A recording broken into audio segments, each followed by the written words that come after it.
I took that visit out in 8th grade and it really just opened my eyes to like, I could be a part of this. I could be part of something like so impactful and something that genuinely seems so interesting. I love how hands-on this program is. It's so like targeted towards what us as engineers want to do. The robotics club has pushed me forward towards a robotics career.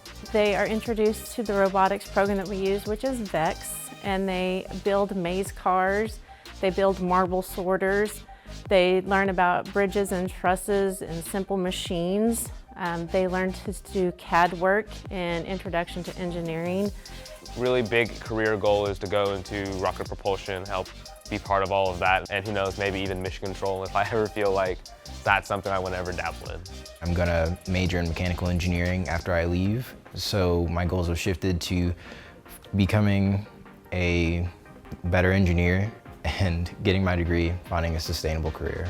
I want to become a mechanical engineer, and my end goal is I want to work in product design and develop like products for different consumers and just really help solve some problems. It's much easier to really gain a full understanding of what I could expect in the engineering field by being here and taking this program. But so often we get to go in the lab and try things and see all these like principles in action with both our engineering and our like academic courses. And similarly, I just love how rigorous this place is. It's really preparing me for college next year.